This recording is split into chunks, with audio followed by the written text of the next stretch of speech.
जय हिंद एवरीवन। मेरा नाम अमन सिंह अवली है। डिफेंस मंत्रा यूट्यूब चैनल पर आपका स्वागत है। मैं आपका पॉलिटी का मेंटर हूँगा। पॉलिटी शुरू करने से पहले हम एक बार पॉलिटी की अप्रोच समझ लेते हैं। देखिए, पहली चीज़ हमारी ये रहेगी कि हमें कंसेप्चुअल क्लैरिटी बिल्ड करनी है।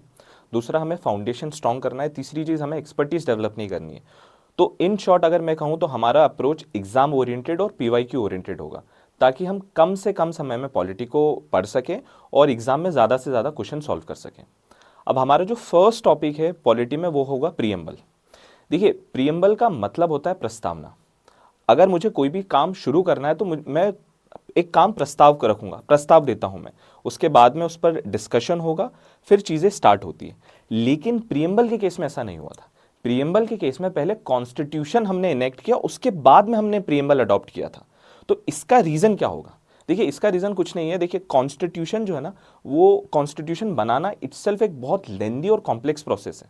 आप ये नहीं बोल सकते कि 2 दिन में हमने कॉन्स्टिट्यूशन बना दिया, 3 दिन में हमने कॉन्स्टिट्यूशन बना दिया। तो कॉन्स्टिट्यूशन बनाना इटसेल्फ एक लेंदी प्रोसेस थी। तो जो कॉन्स्टिट्यूशन मेकर्स है, उन्होंने पहले ये सोचा कि हम पहले कॉन्स्टिट्यूशन बना लेते हैं, उसके बाद में हम प्रियम्बल अडॉप्ट करेंगे। तो उससे ये होगा कि जो प्रियम्बल का कंटेंट है और जो कॉन्स्टिट्यूशन का कंटेंट है वो हार्मनी में रहे, उनके बीच में जो कॉन्फ्लिक्ट है वो कम से कम रहे या तो बिल्कुल ही ना रहे।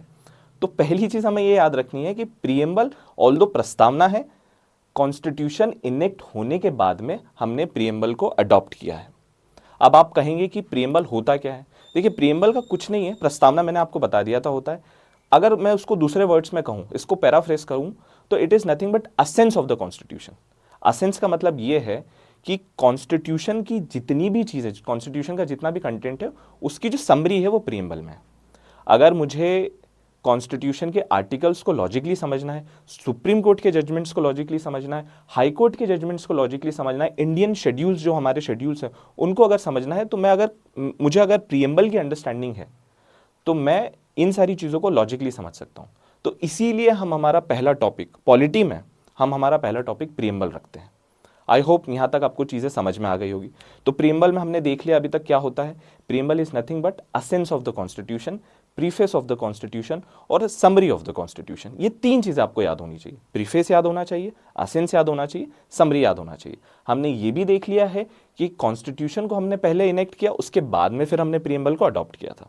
अब हम ये दूसरी चीज देखेंगे कि प्रियम्बल, ये हमारी ओरिजिनल प्रियम्बल है, we the people of India. ये आप एक बार पॉज करके इसको पढ़ लेना। अब हम दूसरी चीज देखते हैं कि origin of preamble, preamble as a concept कहां से ओरिजिन हुआ। तो उसका जो श्रेय है, उसका क्रेडिट जो है वो अमेरिकन कॉन्स्टिट्यूशन को जाता है। Preamble as a concept was first introduced by Americans. तो अगर ये स्टेटमेंट बेस्ड क्वेश्चन आ जाए या फिर ये फैक्चुअल क्वेश्चन आ जाए, तो आपको ये याद रखना है कि preamble as a concept was originated by the Americans through the American constitution. तो हमने अभी तक देख लिया है कि ओरिजिन देख लिया हमने, और प्रियम्बल होता क्या है देख लिया हमने। व्हाट इज प्रियम्बल तो हमने देख लिया था कि असेंस होता है, समरी है, और it was based on objective resolution. Objective resolution जो है, हम आने वाले समय में जब हम कॉन्स्टिट्यूएंट असेंबली पढ़ेंगे तब हम ऑब्जेक्टिव रिजोल्यूशन भी देख लेंगे। अभी आपको इतना पता होना चाहिए कि preamble was based on objective resolution. अब हम देखते हैं core elements of the preamble. देखिए, जब हम चाय बनाते हैं तो उसके कुछ की इंग्रेडिएंट होते हैं, जैसे कि चाय पत्ती हो गई, दूध हो गया, पानी हो गया, उसके बाद में अगर चाय मसाला, ये सारी चीज़ें होती हैं। तो उसी तरीके से कॉन्स्टिट्यूशन का भी कुछ, सॉरी, प्रियम्बल का भी कुछ कोर इंग्रेडिएंट, कुछ कोर एलिमेंट्स हैं। वो क्या है वो हम देख लेते हैं। देखिए, पहली चीज़ है source of authority, nature of state, objective of the preamble और डेट ऑफ अडॉप्शन। ये 4 चीजें हमें पता होनी चाहिए। इट इज नथिंग बट की इंग्रेडिएंट ऑफ द प्रियम्बल। तो फर्स्ट स्टार्ट करते हैं सोर्स ऑफ अथॉरिटी से, first ingredient of the preamble. देखिए, सोर्स ऑफ अथॉरिटी क्या है? प्रियम्बल की सोर्स ऑफ अथॉरिटी क्या है? प्रियम्बल की source of authority is we the people of India. यहां पर ये देखिए, we the people of India having solemnly resolved to constitute India into. तो जो सोर्स ऑफ अथॉरिटी है वो we the people of India है। इसका मतलब ये है कि इसको हम एक एग्जाम्पल से समझते हैं। देखिए, इंडिया बिफोर इंडिपेंडेंस और India after independence. India before independence source of authority आपके हिसाब से कौन था? It was British India, crown. King या फिर ब्रिटिश किंग या British queen was the source of authority, not the people of India. But after independence जो source of authority था वो we the people of India था। तो ये आपको याद होना चाहिए।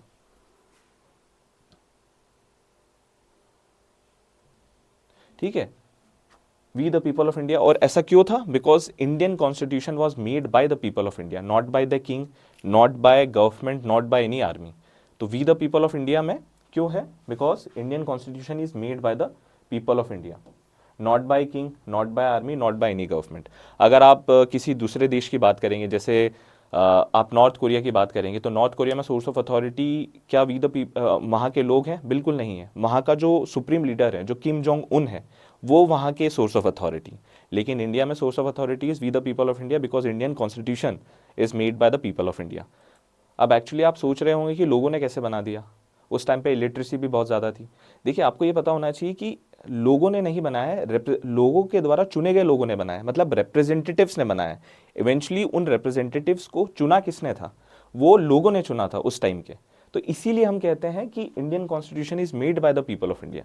मतलब कि आज के समय पे भी जो कॉन्स्टिट्यूशन बनाया जा रहा है वो कौन बना रहे हैं? एमएलए, एमपी, सांसद बना रहे हैं पार्लियामेंट में जाकर। तो वो हम तो नहीं बना रहे हैं आज भी, लेकिन हम बोल रहे हैं ना कि Indian constitution is made by the people of India.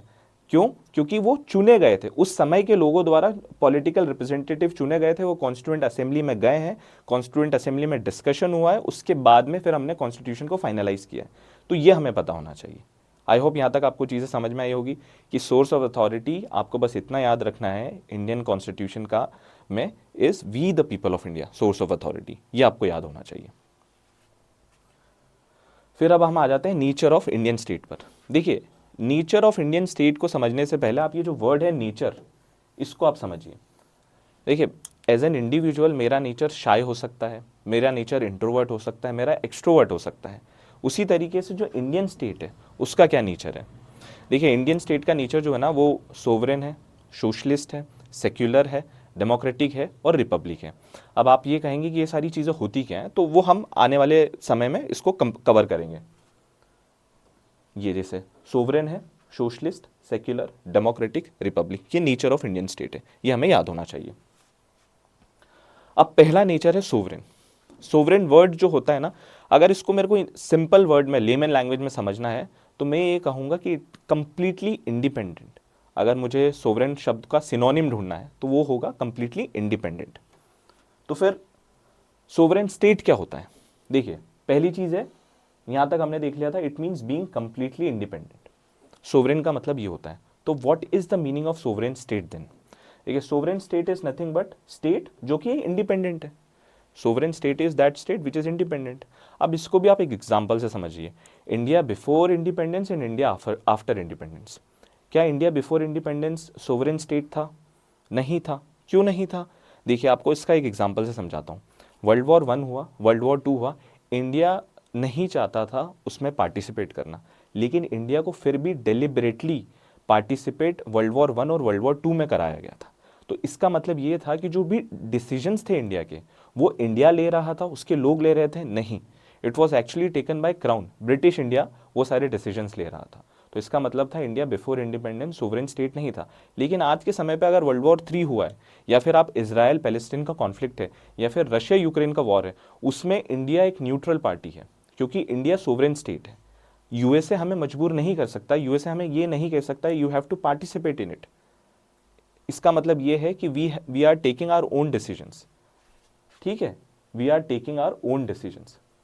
हमें हमारे इंटरनल और एक्सटर्नल मैटर्स में फुल कंट्रोल है। हमें क्या करना है हमारे इंटरनल मैटर्स में, एक्सटर्नल मैटर्स में, उसके लिए हमें कोई कह नहीं सकता। देखिए, जैसे कि यूएन है, यूनाइटेड नेशन है, वो हमें हमेशा एडवाइस करता है, हमेशा हमें रिकमेंड करता है, हमेशा सजेस्ट करता है। वो ये कभी नहीं कहेगा कि India has to do this, वो डायरेक्ट कभी नहीं करेगा, वो ऑर्डर कभी नहीं देगा। क्यों? क्योंकि हम सोवरेन स्टेट है, ये हमें याद होना चाहिए। तो अगर सोवरेन की बात करूँ तो सोवरेन स्टेट का मतलब है state which is independent, state which takes its own decision, और उसके इंटरनल और एक्सटर्नल मैटर में स्टेट का अपना खुद का राइट होता है, वो चाहे जो कर सकता है। ठीक है, no foreign country can control it. मैंने अभी समझा दिया है कि India before independence, India after independence आप याद रख सकते हो। उसके बाद में हम आ जाते हैं moving on. Example, India before independence, India after independence. I hope यहाँ तक आपको समझ में आ गया होगा। अब हम आ जाते हैं सोशलिस्ट। थर्ड नेचर जो है वो है सोशलिस्ट। अब सोशलिस्ट स्टेट समझने से पहले हम सोशलिज्म को समझ लेते हैं कि सोशलिज्म क्या होता है। देखिए, सोशलिज्म वो होता है जहां पर गवर्नमेंट जो है वो केयर करती है अपने सिटीजन्स की। बहुत लेमन लैंग्वेज में बता रहा हूँ क्योंकि socialism itself is a very complicated topic, बहुत ही लंबा टॉपिक है, बड़ा टॉपिक है वो। तो सोशलिज्म अगर मेरे को बहुत लेमन लैंग्वेज में समझना है तो मेरे को ये समझना है कि a government which cares for its people, a government which does welfare for its people, specially the poor people, वो होता है सोशलिज्म। और जो गवर्नमेंट, जो स्टेट सोशलिज्म को फॉलो करे वो होता है सोशलिस्ट स्टेट। आई होप आपको यहां तक चीजें समझ में आ गई होगी। देखिए, सोशलिज्म क्या होता है, मैंने बता दिया था, government works for the welfare of people specially poor and weak, और बेसिक फैसिलिटीज प्रोवाइड कर रही है। जैसे सोशलिज्म के एग्जांपल्स अगर हम देखें तो हमारे पास में फ्री एजुकेशन है, उसके बाद में अफोर्डेबल हेल्थ केयर है, सब्सिडीज हमें दी जाती है, राशन कार्ड्स जो है, ये सारे एग्जाम्पल्स है सोशलिज्म के, ये हमें पता होना चाहिए। जैसे कि समग्र शिक्षा अभियान was actually reflects socialism, nature of socialism, तो ये हमें मालूम होना चाहिए। तो ये सोशलिज्म है, जो स्टेट सोशलिज्म को फॉलो करता है वो सोशलिस्ट स्टेट होता है, और ये एक नेचर है इंडियन स्टेट का। हमने एग्जाम्पल्स भी देख लिए उसके कि फ्री एजुकेशन हो गया, फ्री हेल्थ केयर हो गया, उसके बाद में फिर हमने राशन कार्ड्स की बात कर ली, सब्सिडीज़ की बात कर ली। तो ये सारी चीज़ें जो है वो सोशलिज्म को रिफ्लेक्ट करती है। ये सारे एग्जाम्पल्स मैंने दिए हुए हैं। अब हमें एक चीज़ ये एग्जाम के पॉइंट ऑफ व्यू से बहुत इंपॉर्टेंट है, ये हमें याद होना चाहिए। ये कई बार क्वेश्चन आया है एग्जाम में, डायरेक्टली आया है, इनडायरेक्टली भी आया है, तो ये हमें याद होना चाहिए कि जो सोशलिस्ट वर्ड है ये कॉन्स्टिट्यूशन में प्रियम्बल में ऐड किया गया था bye 42nd constitutional amendment act 1976। तो फिर आप ये कहेंगे कि क्या 1976 से पहले इंडिया सोशलिस्ट स्टेट नहीं था? नहीं, इंडिया सोशलिस्ट स्टेट था। जैसे कि directive principle of state policies जो है उसके आर्टिकल्स रिफ्लेक्ट करते हैं इंडिया का सोशलिज्म नेचर, ये हमें मालूम होना चाहिए। लेकिन फिर इसका क्या फायदा हुआ? देखिए, हमने एक्सप्लिसिटली कॉन्स्टिट्यूशन में प्रियम्बल में ये जो वर्ड है सोशलिस्ट वर्ड उसको ऐड कर दिया था। अब आप पूछेंगे एक्सप्लिसिट इम्प्लिसिट क्या होता है? देखिए, मैंने आपसे पूछा, आपके दोस्त ने आपसे पूछा कि क्या आज तू घूमने चलेगा, तो आपने बोला देख कर सोच कर बताता हूं। तो आपने जो जवाब दिया ना वो इम्प्लिसिट जवाब दिया है, आपने क्लियरली जवाब नहीं दिया। अगर आपने ये बोल दिया हाँ मैं चलूंगा या मैं नहीं चलूंगा, आपने वहां पर एक्सप्लिसिटली हाँ या एक्सप्लिसिटली ना कहा है, आपने वहां पर कोई भी सोचने का जो ऑप्शन है वो नहीं रखा उसके लिए। सिमिलरली कॉन्स्टिट्यूशन में 1976 से पहले directive principle of state policy में सोशलिज्म रिफ्लेक्ट होता था, लेकिन जो कॉन्स्टिट्यूशन मेकर्स थे, जो उस टाइम पे गवर्नमेंट थी, उन्होंने डायरेक्टली एक्सप्लिसिटली ये वर्ड को मेंशन कर दिया ताकि डाउट्स रहे ही नहीं कि nature of Indian state is socialist. 42nd constitutional amendment act 1976, ये हमें एग्जाम के पर्सपेक्टिव से याद होना चाहिए। आई होप आपको यहां तक चीजें समझ में आ गई होंगी। अब देखिए, इसके टाइप होते हैं सोशलिज्म के ना, टाइप होते हैं, एक होता है डेमोक्रेटिक सोशलिज्म और कम्युनिस्टिक सोशलिज्म। अब इनको समझने से पहले हम कम्युनिस्टिक सोशलिज्म समझ लेते हैं, फिर हम डेमोक्रेटिक सोशलिज्म समझेंगे। तो कम्युनिस्टिक सोशलिज्म क्या होता है? देखिए, कम्युनिस्टिक सोशलिज्म इज नथिंग, वहां पर प्राइवेट प्रॉपर्टीज जो है वो एग्जिस्ट नहीं करती है, ठीक है, प्राइवेट प्रॉपर्टीज जो है वो एग्जिस्ट नहीं करती है, वहां पर everything is owned by the government. जो भी फैक्ट्रीज होती है जहां पर प्रोडक्शन हो रहा होता है वो सारी चीजें फैक्ट्रीज जो है वो गवर्नमेंट ओन करती है। तो प्राइवेट प्रॉपर्टी का कोई कॉन्सेप्ट नहीं है, और all factories are owned by the government. जैसे कि आज के समय पे आपके पास में कोई घर होगा, जिस घर में आप रह रहे होंगे, या तो वो आपके दादाजी के नाम पे होगा, दादी के नाम पे होगा, मम्मी के नाम पे होगा, पापा के नाम पे होगा, रजिस्ट्री जो है वो किसी ना किसी के नाम पे होगी। इसका क्या मतलब हुआ कि प्राइवेट प्रॉपर्टी एग्जिस्ट करती है, लेकिन जो कम्युनिस्टिक सोशलिज्म है वहाँ पर प्राइवेट प्रॉपर्टी एग्जिस्ट नहीं करती, वहाँ पर रजिस्ट्री जैसी कोई चीज़ नहीं होती, everything is own by the government. बहुत ही सिंपल और लेमन लैंग्वेज में मैं बता रहा हूँ क्योंकि ये इटसेल्फ एक बहुत बड़ा टॉपिक है। आपकी समझने के लिए मैं बहुत शॉर्ट में, जो एग्जाम पर्सपेक्टिव से हमारे लिए इंपॉर्टेंट है, मैं वही चीज़ आपको बता रहा हूँ, ठीक है। प्राइवेट प्रॉपर्टी एग्जिस्ट नहीं करती है, all factories are owned by the government. Moving on, फिर डेमोक्रेटिक सोशलिज्म होता क्या है? देखिए, डेमोक्रेटिक सोशलिज्म को अगर आपको याद रखना है तो आपको बस इतना दो वर्ड याद रखने पड़ेंगे, मिक्स्ड इकोनॉमी। मिक्स्ड इकोनॉमी का मतलब ये हुआ कि प्राइवेट प्रॉपर्टी भी एग्जिस्ट करेगी, पब्लिक प्रॉपर्टी भी एग्जिस्ट करेगी। जैसे इंडिया है, इंडिया में प्राइवेट प्रॉपर्टी भी एग्जिस्ट करती है, पब्लिक प्रॉपर्टी भी एग्जिस्ट करती है। जैसे कि कोई गवर्नमेंट एम्प्लॉई है तो वो किसी गवर्नमेंट क्वार्टर में है, तो वो एक्चुअली में तो पब्लिक प्रॉपर्टी है, वो गवर्नमेंट की प्रॉपर्टी है। और उसका खुद का अपना घर भी होगा तो वो प्राइवेट प्रॉपर्टी है। तो वो एग्जांपल हुआ प्राइवेट प्रॉपर्टी और पब्लिक प्रॉपर्टी का, तो मिक्स्ड इकोनॉमी। सिमिलरली अगर हम फैक्ट्रीज़ की बात करें तो factories are also owned by the government as well as the private property. जैसे अडानी इंटरप्राइजेस है, उनकी कुछ अपनी प्राइवेट फैक्ट्रीज हैं, जैसे कि रिलायंस है, जियो है, तो it is an example of what private entity. But at the same time आपको पब्लिक प्रॉपर्टी का भी पता है, जैसे रेलवेज है, railways are owned by the Indian government. तो ये एग्जाम्पल हुआ मिक्स्ड इकोनॉमी का कि साइमल्टेनियसली साथ साथ में प्राइवेट प्रॉपर्टी भी, प्राइवेट फैक्ट्रीज भी एग्जिस्ट करती है और पब्लिक प्रॉपर्टी भी एग्जिस्ट करती है। गवर्नमेंट अपना खुद का कुछ प्रोडक्शन कर रही होगी, सिमिलरली प्राइवेट कंपनीज भी अपना खुद का प्रोडक्शन कर रही होगी। जैसे पहले बीएसएनएल था, अभी भी बीएसएनएल है, और साथ साथ में जियो भी है। तो ये एग्जाम्पल क्या हुआ, मिक्स्ड इकोनॉमी का एग्जाम्पल हुआ। तो हमें इतना पता होना चाहिए कि प्राइवेट प्रॉपर्टी भी एग्जिस्ट करेगी और मिक्स्ड इकोनॉमी। अगर मुझे याद रखना हुआ डेमोक्रेटिक सोशलिज्म को, तो मैं बस मिक्स्ड इकोनॉमी से याद रखूँगा, बाकी की फिर आप कहानी याद रख लोगे तो भी सही चलेगा। आई होप आपको यहाँ तक समझ में आया होगा। वही चीज़ें हैं जो दी हुई है, मैंने बताई है स्लाइड्स में, वही चीज़ें लिखी हुई हैं। अब डेमोक्रेटिक सोशलिज्म देख लिया, कम्युनिस्टिक सोशलिज्म देख लिया, अब एक और इसका फिलोसॉफिकल पार्ट है इंडियन सोशलिज्म। इंडियन सोशलिज्म क्या होता है? ठीक है, इंडियन सोशलिज्म जो है ना वो मिक्सचर है गांधीज़म का और मार्क्सिज्म का, ये हमें मालूम होना चाहिए। मार्क्सिज्म और गांधीयन सोशलिज्म का मिक्सचर है, ये हमें पता होना चाहिए। अब आप कहेंगे कि मार्क्सिज्म क्या होता है? अगेन मार्क्सिज्म एक बहुत कॉम्प्लेक्स टॉपिक है। मार्क्स ये कहता है कि एवरीवन शुड बी इक्वल, आप और मैं शुड बी इक्वल। और गांधीयन सोशलिज्म क्या कहता है? हमें पता है गांधी जी की जो फिलॉसफी थी वो नॉन वायलेंस की फिलॉसफी थी और welfare of all, specially the poor people. तो ये मिलके गांधीयन सोशलिज्म है। तो Marxism everyone should be equal, और Gandhian socialism is what, that we should follow non violence as well as we should look for the poor people, we should do the welfare of all the people, specially the poor and vulnerable people.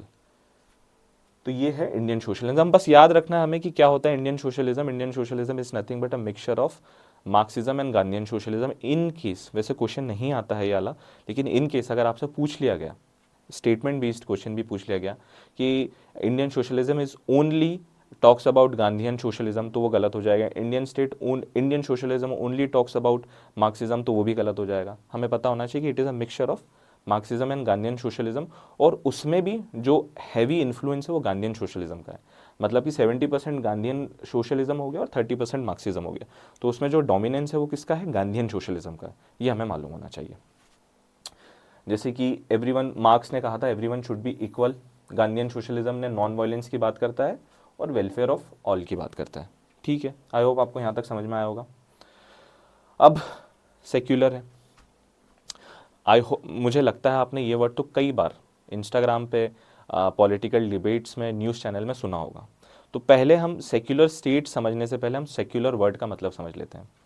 ठीक है, secular word का जो मतलब होता है ना, वो होता है कि it is not connected with religious और स्पिरिचुअल मैटर।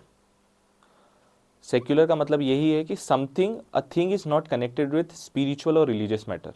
रिलीजियस मैटर से भी कनेक्टेड नहीं और स्पिरिचुअल मैटर से भी कनेक्टेड नहीं है, तो वो सेक्युलर है। ये लिटरल डेफिनेशन है सेक्युलर की। तो फिर सेक्युलर स्टेट क्या हुआ? सेक्युलर स्टेट वो स्टेट है जिसका अपना कोई ऑफिशियल रिलीजन नहीं होता, जो इक्वल रिस्पेक्ट देता है हर रिलीजन को। माइनॉरिटी रिलीजन है, वो मेजॉरिटी रिलीजन, उससे कोई फर्क नहीं पड़ता, वो इक्वल ट्रीटमेंट और इक्वल रिस्पेक्ट देता है सारे रिलीजन्स को। ठीक है, तो अपना खुद का ऑफिशियल रिलीजन नहीं है, इक्वल रिस्पेक्ट और इक्वल ट्रीटमेंट देता है सारे रिलीजन को, बी इट माइनॉरिटी रिलीजन और majority religion. People are free to follow any religion और ऑल्सो नन। अगर आप चाहो तो आप कोई भी रिलीजन को फॉलो कर सकते हो, और आप चाहो तो आप एथिस्ट भी रह सकते हो। ये होता है सेक्युलर स्टेट। अब इसका एग्जाम्पल आप समझ सकते हो अफगानिस्तान तालिबान से। तालिबान का अपना ऑफिशियल रिलीजन है, उसके बाद में वहाँ पर आप शायद एथिस्ट नहीं हो सकते हो, वहाँ पर आप फ्रीली इस्लाम के अलावा दूसरी रिलीजन को प्रैक्टिस नहीं कर सकते हो। ठीक है, तो वो सेक्युलर स्टेट नहीं है, ये हमें मालूम होना चाहिए, है ना। India is a secular state. यहाँ पर आप एथिस्ट भी हो सकते हो, यहाँ पर आप अगर आप आज हिंदू हो तो कल को आप क्रिश्चियन, बुद्धिज़्म में भी कन्वर्ट हो सकते हो। तो उस पर कोई रोक टोक नहीं है, अनटिल एंड अनलेस वो फोर्स्ड कन्वर्जन ना हो। सेक्युलर स्टेट फोर्स्ड कन्वर्जन की बात नहीं करता है। वो हम जब secular as a broad topic जब हम पढ़ेंगे उसको डिस्कस करेंगे। अभी हम यहाँ पर सिर्फ सेक्युलर स्टेट की जो प्रीएम्बल में दिया हुआ है उसको हम ब्रीफली डिस्कस कर रहे हैं। देखिए, जैसे मैंने बता दिया था, it means it is not connected with religious और स्पिरिचुअल मैटर, ये हमने देख लिया था। सेक्युलर स्टेट में हमने ये बता दिया कि अपना ऑफिशियल रिलीजन नहीं होता है, किसी पर्टिकुलर रिलीजन को वो फेवर नहीं करता है, इक्वल रिस्पेक्ट है, इक्वल ट्रीटमेंट है सारे रिलीजन को, आप कोई भी रिलीजन फॉलो कर सकते हो, या फिर अगर आप हो तो आप कोई भी रिलीजन को नहीं फॉलो करना चाहते हो तो आप वो भी कर सकते हो। अब अगेन एग्ज़ाम के पॉइंट ऑफ व्यू से बहुत इंपॉर्टेंट है कि ये जो टर्म सेक्युलर है ये 42nd कॉन्स्टिट्यूशनल अमेंडमेंट एक्ट 1976 में हमने ऐड किया था। तो मैं आपसे फिर वही सवाल पूछूंगा कि क्या 1976 से पहले इंडिया सेक्युलर था या नहीं था? India was secular even before 1976। वही चीज़ है, पहले इम्प्लिसिट था, अभी एक्सप्लिसिट है। हमने क्लियरली बता दिया कि yes India is a secular state after 1976। 1976 से पहले वो इम्प्लिसिट था, वो डाउट में हमने रख दिया था लोगों को। तो आप कहेंगे कि कैसे था 1976 से पहले? देखिए आर्टिकल 25, आर्टिकल 26, आर्टिकल 27 और आर्टिकल 28 फ्रीडम ऑफ रिलीजन की बात करते हैं। You can profess, practice and propagate any religion until and unless it is not forced. तो ये आपको फ्रीडम ऑफ रिलीजन जो है वो रिफ्लेक्ट कर रहा है सेक्युलर नेचर ऑफ स्टेट। ठीक है, तो 1976 से पहले कैसे हमें पता था कि India is a secular state? Article 25 to 28 freedom of religion से हमें रिफ्लेक्ट होता है कि India was a secular state. 1976 में हमने ये जो टर्म है सेक्युलर टर्म, इसको हमने ऐड कर दिया और हमने बता दिया कि नहीं, India is an explicitly a secular state. 42nd constitutional amendment act exam के पॉइंट ऑफ व्यू से बहुत इंपॉर्टेंट, आपको ये याद होना चाहिए। ठीक है, secularism already present in the Indian constitution, ये हमने देख लिया। आर्टिकल 25 टू 28 गारंटी करता है हमें फ्रीडम ऑफ रिलीजन, तो वही सेक्युलर नेचर रिफ्लेक्ट होता है यहाँ से। आई होप आपको यहाँ तक समझ में आ गया होगा। अब एक और है इंडियन मॉडल ऑफ सेक्युलरिज्म। अब आप कहेंगे कि इंडियन मॉडल ऑफ सेक्युलरिज्म क्या है? तो देखो ना, दो मॉडल होते हैं, एक वेस्टर्न मॉडल होता है, वैसे मॉडल तो बहुत सारे हैं लेकिन आपको जो एग्जाम पॉइंट ऑफ व्यू से वेस्टर्न मॉडल होता है और इंडियन मॉडल होता है। अभी as of now you have to remember only about Indian model of secularism. ठीक है, इंडियन मॉडल ऑफ सेक्युलरिज्म आपको याद होना चाहिए। Indian model of secularism is what? Positive model. Why positive model? अभी मैंने आपको बताया था कि इक्वल रिस्पेक्ट देता है हर रिलीजन को, इक्वल ट्रीटमेंट देता है हर रिलीजन को, be it minority religion, be it majority religion. उसके बाद में people are free to follow any religion और नन। तो ये क्या रिफ्लेक्ट कर रहा है? ये तो एक्चुअली में पॉजिटिव चीज़ है ना, तो इसीलिए हम इसको पॉजिटिव मॉडल ऑफ सेक्युलरिज्म भी कहते हैं। क्यों? क्योंकि स्टेट जो है वो न्यूट्रल रहता है। अगर स्टेट सपोर्ट कर रहा है किसी भी रिलीजन को तो सभी रिलीजन को सपोर्ट करेगा। ठीक है, अगर स्टेट रिस्पेक्ट दे रहा है किसी भी रिलीजन को तो वो सभी रिलीजन को देगा, कोई फेवरेटिज्म नहीं होता है। तो ये हमें याद होना चाहिए। ये इन थ्योरी में बता रहा हूँ, जो सेक्युलर इन थ्योरी है। ठीक है, इसमें डिबेट पे मत जाना। इन थ्योरी हमें जो एग्जाम के पॉइंट ऑफ व्यू से याद होना चाहिए वो हमें याद होना चाहिए। किसी भी कंट्रोवर्सी में प्लीज जाने की कोशिश मत करना। जैसे स्टेट न्यूट्रल रहता है, फेवर नहीं करता है किसी भी रिलीजन को और अगेंस्ट में भी नहीं है। न्यूट्रल का मतलब ये है कि you are not favouring, you are not going against any religion. ठीक है, आई होप आपको यहाँ तक समझ में आया होगा। अब हम बात कर लेते हैं डेमोक्रेटिक की। तो देखिए डेमोक्रेटिक क्या है? It is a system of government where power belongs to people. कैसे power belongs to people? You are choosing your leader through elections. आप लोकसभा के इलेक्शंस में वोट दे रहे हो, आप विधानसभा के इलेक्शंस में वोट दे रहे हो, तो you are actually choosing the government through votes. ये पहली चीज़ हो गई। दूसरी चीज़ क्या होगी? दूसरी चीज़ ये है कि गवर्नमेंट जो है वो वर्क करता है according to the constitution and law. ठीक है, जो कॉन्स्टिट्यूशन में लिखा है, जो लॉ में लिखा है, उसी हिसाब से गवर्नमेंट विल वर्क। कल को गवर्नमेंट को कन्फेसिकेट करनी है आपकी प्रॉपर्टी को, ठीक है, लेकिन रिक्वायर्ड लॉ अवेलेबल नहीं है, तो गवर्नमेंट शायद आपके खिलाफ एक्शन नहीं ले सकता। मान लीजिए कि जुवेनाइल जस्टिस एक्ट है, तो जुवेनाइल जस्टिस एक्ट से पहले ये जो अंडर 18 जो टीनेजर्स होते थे उनके खिलाफ एक्शन लेने में बहुत प्रॉब्लम होती थी, क्योंकि कोई निर्धारित लॉ नहीं था। तो गवर्नमेंट भी जो है, पुलिस भी जो है वो एक्शन नहीं ले पाती थी, इसीलिए हम जुवेनाइल जस्टिस एक्ट लेके आए। अब रिसेंटली जो जुवेनाइल जस्टिस एक्ट है उसमें जो एज लिमिट है वो 18 है, लेकिन अब बहुत सारे लोग कह रहे हैं कि 18 तो बहुत लेट हो गया, इट शुड बी अराउंड 15 और 16। तो अगर 15 या 16 साल के बच्चे ने कोई हीनियस क्राइम किया है, जैसे कि रोड रेज हुआ है, उसने अपनी गाड़ी से 2-3 लोगों को मार दिया है, तो उस पर अभी भी जुवेनाइल जस्टिस एक्ट लागू होगा, क्योंकि उसके लिए कोई एक्ट दूसरा है नहीं। तो ये वही है कि government will work according to the constitution and according to the law. ठीक है, and this reflects democratic government. उसके बाद में citizens have rights, freedom and equality. आपको पता है वी हैव फंडामेंटल राइट्स। आपके पास में जो इंडियन कॉन्स्टिट्यूशन है वो आपको इक्वालिटी गारंटी करता है ना। तो ये सारी चीज़ें क्या है, ये डेमोक्रेटिक स्टेट को रिफ्लेक्ट करती है, ये फीचर्स हैं डेमोक्रेटिक स्टेट के। पहली चीज़ क्या हो गई, power belongs to the people, how you choose your leader through elections, government is working according to the constitution and according to the prescribed law, and citizens have rights, citizens have freedom and citizens have equality. तो in short अगर मैं कहूँ तो आपको ये याद होना चाहिए कि democratic is based on doctrine of popular sovereignty. इसको डॉक्ट्रिन ऑफ पॉपुलर सोवरेनिटी भी हम कहते हैं, तो ये आपको पता होना चाहिए। आई होप आपको यहां तक समझ में आ गया होगा। अब डेमोक्रेसी के भी ना दो टाइप होते हैं, डायरेक्ट डेमोक्रेसी होता है और इनडायरेक्ट डेमोक्रेसी होता है। अभी तक हमने डेमोक्रेटिक गवर्नमेंट देख लिया था कि डेमोक्रेटिक गवर्नमेंट क्या है, it is a system of government where power belongs to the people of India, people of the country. अब डेमोक्रेटिक गवर्नमेंट में हमने बोला दो टाइप की डेमोक्रेटिक गवर्नमेंट होती है, दो टाइप की डेमोक्रेसी होती है, डायरेक्ट डेमोक्रेसी होती है और इनडायरेक्ट डेमोक्रेसी होती है। तो डायरेक्ट डेमोक्रेसी, ये सॉरी ये यहाँ पे ये डायरेक्ट होना चाहिए था, ये थोड़ा सा मिसप्रिंट हुआ है, it should be direct democracy. अब डायरेक्ट डेमोक्रेसी में क्या होगा, देखिए डिसीजंस जो होंगे ना, it is taken by the people only, political representative नहीं होता है डायरेक्ट डेमोक्रेसी में। जैसे हमें कोई लॉ पास किया करा है हमने, तो इंडिया में लॉ कौन पास कर रहा है, it is the political representative, जो मेंबर ऑफ पार्लियामेंट है या फिर member of legislative assembly, they are passing the law. हमने उन्हें चूज़ किया है, लेकिन लॉ तो एक्चुअली में वो पास करें, तो पॉलिटिकल रिप्रेजेंटेटिव्स आर देयर। लेकिन डायरेक्ट डेमोक्रेसी में जो लोग हैं वहीं के, मान लीजिए कि है ना, रिसेंटली इंडिया ने जो एज है मैरिज की उसको 18 से 21 करा है, तो वो पॉलिटिकल रिप्रेजेंटेटिव ने करा। लेकिन जहाँ पर डायरेक्ट डेमोक्रेसी होगी वहाँ पर लोग खुद, आप और मैं मिलकर वोट करेंगे। हमने कोई लॉ लेकर आए हैं हम उस लॉ को, अब उस लॉ पर हम खुद ही, वहाँ के लोग खुद ही वोटिंग करेंगे, ये हमें मालूम होना चाहिए, या तो फेवर में या अगेंस्ट में। तो वहाँ के लोग कर रहे हैं, तो मतलब पॉलिटिकल रिप्रेजेंटेटिव का कोई कॉन्सेप्ट नहीं होता। कहाँ पर ये अभी प्रेजेंट है, ये स्विट्जरलैंड में प्रेजेंट है, ये आपको पता होना चाहिए। Direct power to take decision is with हुम,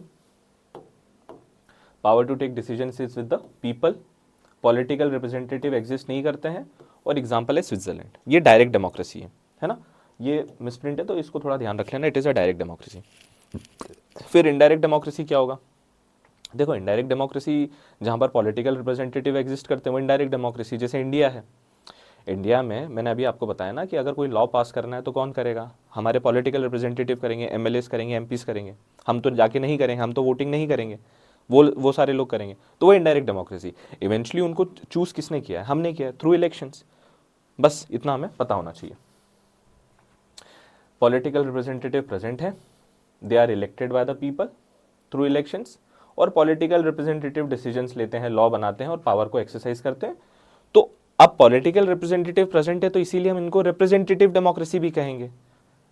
इनडायरेक्ट डेमोक्रेसी को आप रिप्रेजेंटेटिव डेमोक्रेसी भी कहते हैं, तो कंफ्यूज मत होना कि कल को स्टेटमेंट बेस्ड क्वेश्चन में रिप्रेजेंटेटिव डेमोक्रेसी आ जाए तो एक्चुअली में इनडायरेक्ट डेमोक्रेसी की बात कर रहा है, इतना आपको मालूम होना चाहिए। अब रिप्रेजेंटेटिव डेमोक्रेसी भी जो है ना वो दो टाइप की होती है ना, एक होती है पार्लियामेंट्री डेमोक्रेसी, एक होती है प्रेसिडेंशियल डेमोक्रेसी।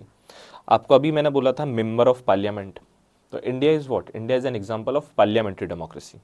और दूसरा है presidential democracy, United States of America is an example of presidential democracy, Donald Trump is their president, तो वहाँ पर डेमोक्रेसी है, प्रेसिडेंट है, तो प्रेसिडेंशियल डेमोक्रेसी है, parliamentary democracy and presidential democracy. I hope आपको यहाँ तक चीज़ें समझ में आई होंगी। मूविंग ऑन, अब हम आ जाते हैं रिपब्लिक। देखिए डेमोक्रेसी अगेन है ना दो टाइप की होती है, एक होती है मोनार्की, दूसरी होती है रिपब्लिक। रिपब्लिक समझने से पहले हम मोनार्की समझ लेते हैं। अगर आपके पासपोर्ट आपने देखा होगा तो पासपोर्ट में लिखा होता है रिपब्लिक ऑफ इंडिया, तो ये रिपब्लिक का मतलब क्या होता है, उससे पहले हम थोड़ा समझ लेते हैं मोनार्की क्या होता है। जैसे मैंने बता दिया था कि डेमोक्रेटिक कंट्री मोनार्की होती है और रिपब्लिक होती है। अब मोनार्की क्या होता है, तो जो हेड ऑफ द स्टेट है ना मतलब जो हेड ऑफ द कंट्री है, हेड ऑफ द गवर्नमेंट है, मोनार्की में वो हेरिडिटरी पोजीशन से आता है। मतलब कि सिंपल अगर मैं बहुत साफ और सरल शब्दों में समझाने की कोशिश करूं तो वो होता है राजा का बेटा राजा ही बनेगा, सॉरी राजा का बेटा ही राजा बनेगा, है ना, जैसे वो एक मूवी का डायलॉग है। तो वहाँ पर ये हेरिडिटी है, जैसे कि आप अगर ब्लड रिलेशंस, फैमिली रिलेशंस की वजह से आपको पावर मिलती है, जैसे सऊदी अरेबिया है, वहाँ पे जो क्राउन प्रिंस है वो भी जो है वो हेरिडिटरी पोजीशन है वहाँ पर। तो ये आपको पता होना चाहिए। Head of the state hereditary position होती है, इसका मतलब ये है कि उनको पावर मिलती है फैमिली रिलेशन से।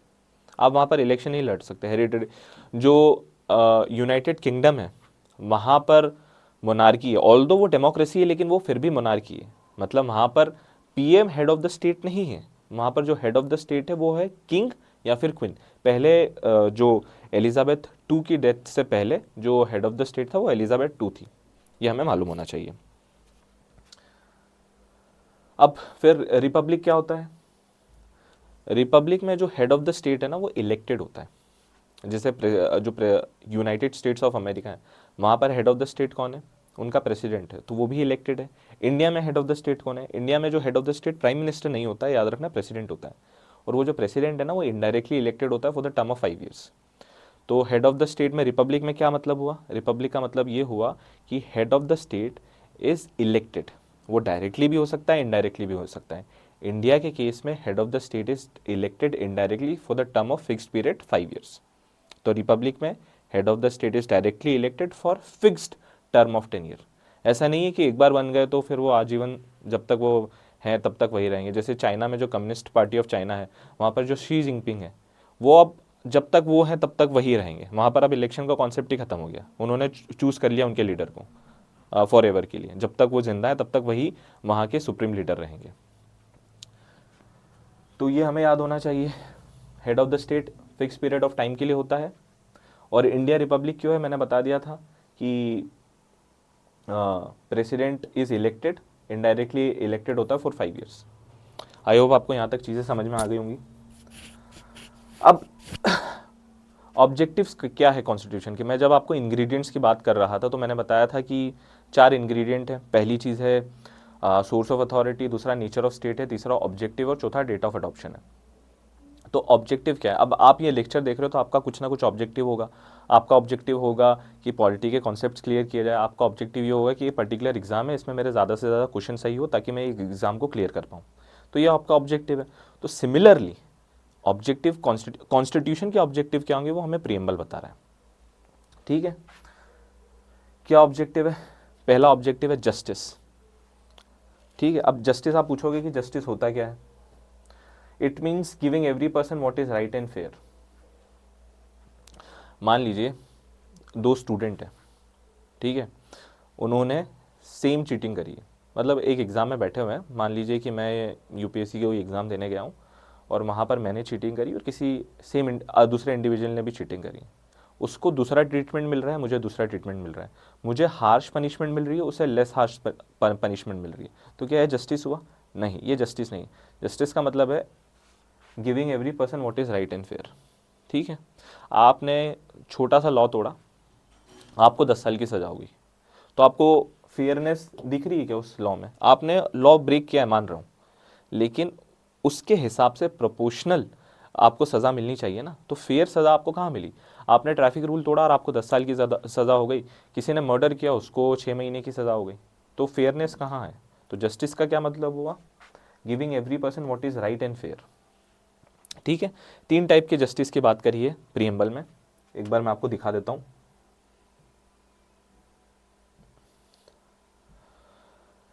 जस्टिस में देखिए, सोशल है, इकोनॉमिक है एंड पॉलिटिकल है। ठीक है, तो अगर आपको पूछा जाए ना कि जस्टिस में, तो ये याद होना चाहिए कि जस्टिस 3 टाइप की जस्टिस की बात करिए, सोशल जस्टिस, पॉलिटिकल जस्टिस और इकोनॉमिक जस्टिस। ये आपको याद होना चाहिए। ये स्टेटमेंट बेस्ड क्वेश्चन में आ जाते हैं और कभी कभी डायरेक्ट भी आता है। हम जब पीवाईक्यूज करेंगे तो मैं आपको दिखाऊंगा।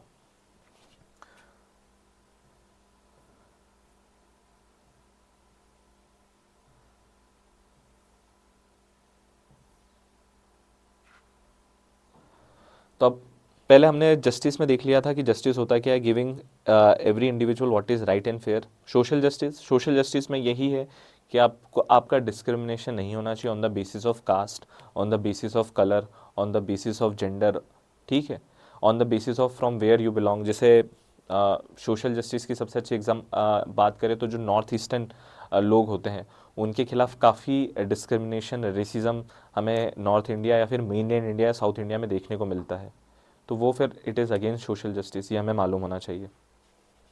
इक्वल ट्रीटमेंट दिया जाता है, डिस्क्रिमिनेशन उनके साथ में नहीं किया जाता है किसी भी तरीके का, कास्ट के बेसिस पे नहीं किया जाएगा, कलर के बेसिस पे नहीं किया जाएगा, यू आर मेल फीमेल और अदर जेंडर उसके बेसिस पर भी आपसे नहीं किया जाएगा, रिलीजन के बेसिस पर आपका से डिस्क्रिमिनेशन नहीं किया जाएगा, कोई भी सेक्शन को प्रिविलेजेस नहीं मिलेंगे, ठीक है।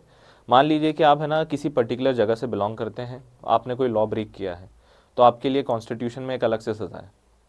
तो मतलब ये इसका क्या मतलब हुआ कि एक आप कॉन्स्टिट्यूशन ने एक पर्टिकुलर सेक्शन को स्पेशल प्रिविलेज दे दिया, लेकिन सोशल जस्टिस में ऐसा नहीं होता, कोई भी पर्टिकुलर सेक्शन को कोई स्पेशल प्रिविलेज नहीं मिलता।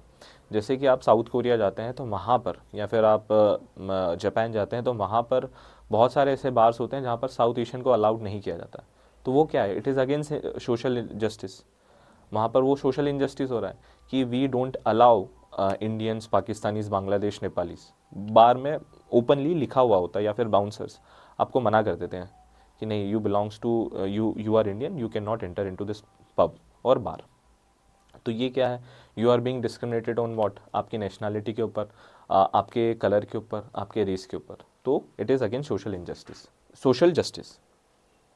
उसके बाद में एक और ऑब्जेक्टिव जो सोशल जस्टिस का वो है, जो एससीज़ हैं, एसटीज़ हैं, ओबीसीज़ हैं, वुमेन हैं और मार्जिनलाइज सेक्शंस ऑफ सोसाइटी है, उनकी कंडीशन को इम्प्रूव करना वन ऑफ द एम है सोशल जस्टिस का। आई होप आपको यहाँ तक चीज़ें समझ में आ गई होंगी। अब हम बात कर लेते हैं इकोनॉमिक जस्टिस। जैसे सोशल जस्टिस में सोशल बैकग्राउंड के से रिलेटेड डिस्क्रिमिनेशन नहीं होगा, वैसे ही इकोनॉमिक जस्टिस में इकोनॉमिक बेसिस पर आपके खिलाफ, आपके अगेंस्ट डिस्क्रिमिनेशन नहीं होगा। आपको किसी पर्टिकुलर मॉल में जाने से रोक दिया जाए, क्यों? क्योंकि आपने पर्टिकुलर कपड़े पहने हुए हैं।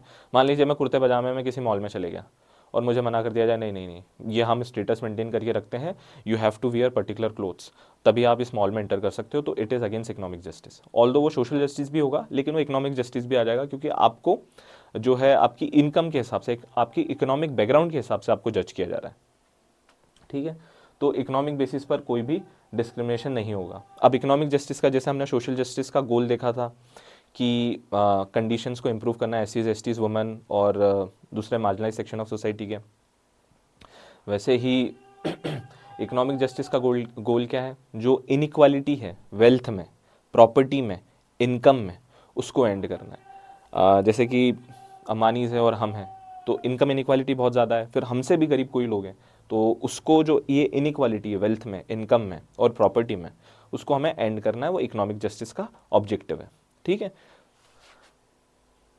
पॉलिटिकल जस्टिस, सबके पास में पॉलिटिकल राइट्स होंगे।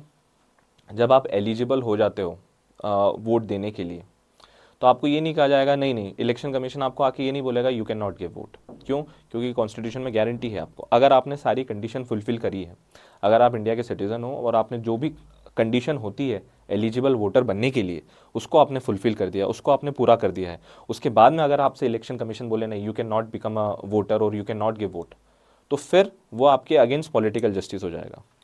तो इसका मतलब ये है कि आपके पास में पॉलिटिकल राइट है, आप वोट दे सकते हो, आप इलेक्शन, अब मान लीजिए कि मैं 26 साल का हो गया ना, I am eligible to become, मतलब मैं एमएलए का, विधायक का चुनाव लड़ सकता हूँ, और मैंने सारी कंडीशन जो है वो भी फुलफिल कर दी। मुझे ये कहा जा रहा है लॉ के द्वारा, no you can not contest election, तो वो भी फिर अगेंस्ट पॉलिटिकल जस्टिस हो जाएगा। I can contest any elections अगर मैं एलिजिबल हूँ तो। कल को मैं 35 या 40 साल का हो गया और आई वांट टू बी, मतलब मेरे को राज्यसभा के इलेक्शन के लिए या फिर लोकसभा के इलेक्शन के लिए, या फिर मान लीजिए मुझे प्रेसिडेंट के इलेक्शन के लिए रन करना है, कॉन्टेस्ट करना है, और मैं एलिजिबल हूँ, तो मैं कर सकता हूँ, ठीक है। तो ये पॉलिटिकल जस्टिस कहता है, ये हमें मालूम होना चाहिए। पहली चीज़ ये, आपके पास में पॉलिटिकल राइट्स होंगे, आप वोट दे सकते हो, आप इलेक्शंस कंटेस्ट कर सकते हो अगर आप एलिजिबल हो तो, ठीक है। उसके बाद में इक्वल वॉइस होगी गवर्नमेंट में। सिंपल है, equal voice in the government, मतलब गवर्नमेंट विल हियर यू। ऐसा नहीं कि आप पर्टिकुलर सेक्शन से बिलोंग करते हो तो नहीं नहीं हम गवर्नमेंट ने बोल दिया हम आपको नहीं सुनेंगे, ऐसा नहीं होता है। तो इसका मतलब ये है कि दिस मीन्स पॉलिटिकल जस्टिस। तो अभी तक हमने ऑब्जेक्टिव में जस्टिस देख लिया, social, economic and political. I hope आपको यहाँ तक चीज़ें समझ में आ गई होंगी। मूविंग ऑन लिबर्टी, देखिए लिबर्टी है तो लिबर्टी का भी मतलब ऑब्जेक्टिव की हम जब बात कर रहे थे तो लिबर्टी होता क्या है। लिबर्टी का वही सिनोनिम अगर मैं देखूँ ना तो लिबर्टी का सिनोनिम जो है वो होता है freedom. If an individual is free that means individual is enjoying liberty.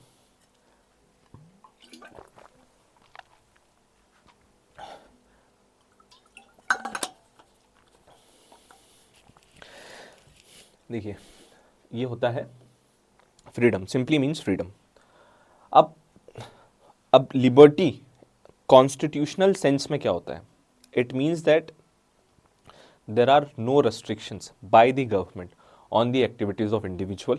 दूसरी चीज़ ये है कि individual has the opportunity to develop their personality. ये डेफिनेशन है, लिटरल डेफिनेशन है, हमें याद रखनी पड़ेगी। पहली चीज़ ये है कि उसकी एक्टिविटीज़ पर कोई भी रेस्ट्रिक्शन नहीं लगाया जाएगा और उसके पास में अपॉर्चुनिटी होगी टू डेवलप देयर पर्सनालिटी। मान लीजिए डेवलप देयर पर्सनालिटी में, मान लीजिए कल को या फिर as a teenager I want to become an astronaut और I want to become an engineer, तो मैं अपना करियर उस तरीके से परस्यू कर सकता हूँ। मैं जॉइंट एंट्रेंस एग्ज़ाम दे सकता हूँ, क्लियर करके I can get my admission either into IITs और दी एनआईटीज़। ठीक है, तो I am giving myself opportunity to develop my personality. मान लीजिए कल को मुझे ड्रॉप आउट करना है और I want to start a business, until and unless it is not an illegal business, government will not restrict on the activities of individual। ठीक है, तो ये होता है नो रेस्ट्रिक्शन इंडिविजुअल की एक्टिविटीज पर और individual have opportunity to develop their personality. अब हम प्रीएम्बल में देख लेते हैं क्या दिया हुआ है लिबर्टी के बारे में। देखिए प्रीएम्बल में दिया हुआ है liberty of thought, expression, worship, belief, faith. ठीक है, थॉट दिया हुआ है, एक्सप्रेशन दिया हुआ है, बिलीफ दिया हुआ है, फेथ दिया हुआ है और वर्शिप दिया हुआ है। ये याद होना चाहिए। Liberty of thought, liberty of expression, liberty of faith, liberty of belief and liberty of worship, ये 5 चीज़ें आपको याद रखनी पड़ेंगी। जैसे मैंने बोला ना justice, social, economic, political, nature of Indian state में मैंने बताया है कि sovereign, socialist, democratic, Republic, secular. वैसे ही आपको याद रखना पड़ेगा कि लिबर्टी ऑफ थॉट है, लिबर्टी ऑफ एक्सप्रेशन है, लिबर्टी ऑफ बिलीफ है, लिबर्टी ऑफ फेथ है, लिबर्टी ऑफ वर्शिप है। ये भी पूछा गया है, मैं आपको दिखाऊंगा, तो ये भी आपको याद रखना पड़ेगा। तो मैं आपको यही सजेस्ट करूँगा कि ये लेक्चर हो जाए, एक बार आप प्रीएम्बल पढ़ना, मतलब करीबन 4 या 5 दिन तक रोज़ प्रीएम्बल पढ़ना, आपको ये याद हो जाएगा। ये याद रखना बहुत ज़रूरी है, ठीक है, क्योंकि ये डायरेक्ट यहाँ से क्वेश्चंस आते हैं। ये प्रीएम्बल ही अगर आपको याद है ना, तो अगर आपको दूसरी चीज़ें भी नहीं आती है तो भी आप 10 में से 7 क्वेश्चंस कर पाओगे। और ये सिर्फ मैं CDS या NDA के लिए नहीं बोल रहा है, इवन जो CEC, UPSC, CEC एग्ज़ाम होता है, IAS का एग्ज़ाम होता है, उसमें भी अगर आपको नॉलेज है तो आप ये कर सकते हो, वो क्वेश्चन, उनके क्वेश्चन पे आप कर सकते हो। तो हमने देख लिया लिबर्टी में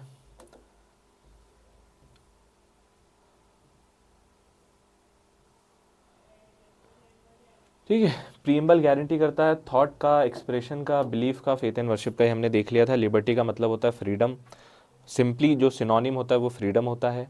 इंडिविजुअल की एक्टिविटीज़ पे कोई रेस्ट्रिक्शंस नहीं होंगे, इंडिविजुअल के पास में पूरा चांस होगा टू डेवलप देयर, अपॉर्चुनिटी होगी टू डेवलप देयर पर्सनालिटी। अब एक अच्छी चीज़ है, liberty is not absolute, absolute नहीं होती है, but qualified. Why? Because constitution provide certain limitations. देखिए लिबर्टी है आपके पास में, फ्रीडम है, इसका मतलब ये नहीं है कि you can give hate speech, इसका मतलब ये नहीं है कि you can hurt religious sentiments. ठीक है, तो इसीलिए लिबर्टी जो है वो एब्सल्यूट नहीं होती है, वो क्वालिफाइड होती है। अगर लिबर्टी एब्सल्यूट होती तो you can hurt, you can do whatever you want. तो in short individual can not do whatever they like. ठीक है, इट हैज़ टू बी मतलब exercise within the limitations provided by the constitution. Constitution ने कुछ limitations provide करे हैं, उसके according you can exercise your liberty. That is why we say that liberty is not absolute, liberty is qualified. ये important है, आपको याद रखना पड़ेगा, ठीक है। Individual can not do whatever they like. Example मैंने बता दिया आपको कि आप you can not give hate speech, you can not hurt religious sentiments, आप अब्यूसिव लैंग्वेज को यूज़ नहीं कर सकते हो, ठीक है। आप जैसे कोर्ट में आप गए हो, कोर्ट में जाके आपने अनसिविलाइज्ड बिहेवियर किया है by arguing that I have liberty, state can not restrict my activities, तो ये गलत हो जाएगा, ये आप नहीं कर सकते हो, है ना। कंटेम्प्ट ऑफ कोर्ट लग जाएगा फिर आपके ऊपर। तो इसीलिए we say that liberty is not absolute but qualified. I hope आपको यहाँ तक चीज़ें समझ में आ गई होंगी। उसके बाद में इक्वालिटी है। इक्वालिटी हम सबको पता है दैट इक्वालिटी होता क्या है, ट्रीटिंग एवरीवन इक्वली, वो इक्वालिटी होता है। स्पेशल प्रिविलेजेस नहीं होता है, मैंने आपको बताया था अभी कि लॉ है तो लॉ में किसी के लिए कोई स्पेशल प्रिविलेजेस नहीं है। आपने ट्रैफिक तोड़ा है तो आप पे भी 500 रुपये का चालान आएगा, जितना कि किसी और ने, जो इन्फ्लुएंशियल पर्सनालिटी, मान लीजिए सचिन रमेश तेंदुलकर ने कोई लॉ ब्रेक किया है, विराट कोहली ने कोई लॉ ब्रेक किया है, मतलब ट्रैफिक लॉ वायलेट किया, तो उन पर भी सेम चालान लागू होगा जितना आप पर लागू होगा। तो स्पेशल प्रिविलेजेस आपको नहीं दिए गए हैं, सबके पास में सेम अपॉर्चुनिटी अवेलेबल होगी, ठीक है। अब प्रीएम्बल में फिर इक्वालिटी कौन सी बात हो रही है, तो मैं आपको दिखा देता हूँ।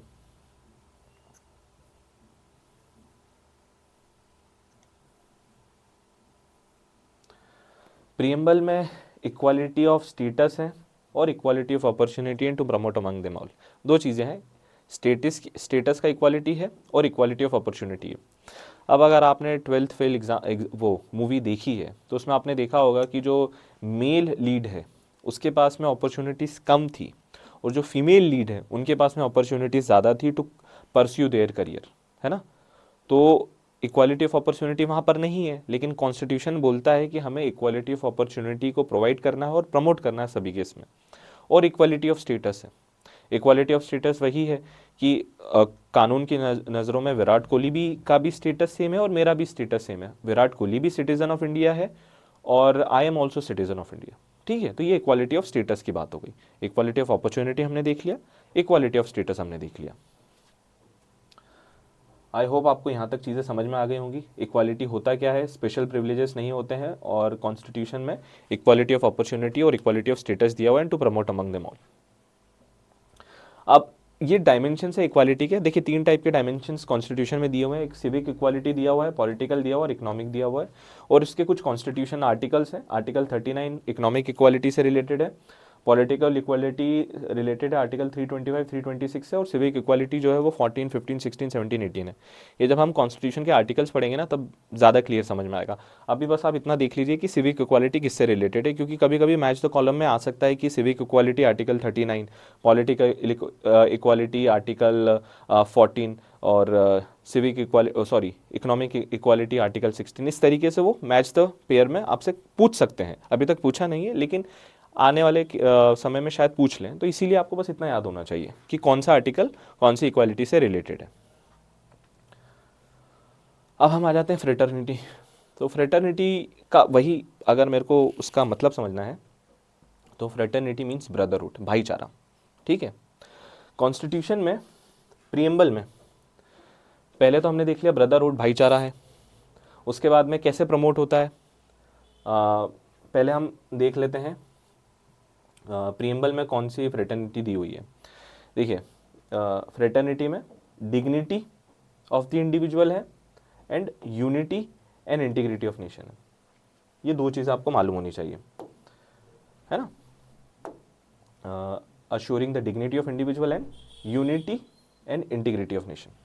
फ्रेटर्निटी का मतलब हमने देख लिया भाईचारा होता है। भाईचारा अब हम प्रमोट कैसे कर रहे हैं, सिंगल सिटीजनशिप से प्रमोट कर रहे हैं। अगर आप यूएसए में हो तो आप है ना वहाँ के जो स्टेट है, पहले तो आप यूएसए के भी सिटीज़न हो और वहाँ के पर्टिकुलरली स्टेट के भी सिटीज़न हो। जैसे कि वहाँ पे शायद 50 स्टेट से बनकर यूएसए बनता है, तो वो 50 स्टेट्स में से जैसे कैलिफोर्निया है, तो आप कैलिफोर्निया के भी सिटीज़न हो और आप यूएसए के भी सिटीज़न हो। लेकिन आप इंडिया में ये नहीं बोल सकते हो कि मैं एमपी का सिटीज़न हूँ और मैं इंडिया का भी सिटीज़न हूँ। आप सिर्फ और सिर्फ इंडिया के सिटीज़न हो। क्यों? क्योंकि हमें ब्रदरहुड प्रमोट करना है। जब इंडिया आज़ाद हुआ था तो जो भाईचारा था उसको मजबूत रखने के लिए, बल्कि मतलब जो इंडिया को तोड़ने से पहले, जैसे कि पाकिस्तान बना फिर बांग्लादेश बना, तो वो जो डर था कि शायद ये इंडिया और डिवाइड हो सकता है लैंग्वेज के बेसिस पे या फिर रीजन के बेसिस पर, तो उसको एड्रेस करने के लिए हमने आइडिया ऑफ सिंगल सिटीजनशिप लेके आए थे कि हम सब भारत के नागरिक हैं। और इससे हम क्या होता है, ब्रदरहुड हम प्रमोट कर रहे हैं, हम फ्रेटर्निटी प्रमोट कर रहे हैं, है ना। और दूसरी चीज़ ये है कि फ्रेटर्निटी में हमने देख लिया है कि fraternity assuring the dignity of individual and unity and integrity of nation, ये हमें याद होना चाहिए।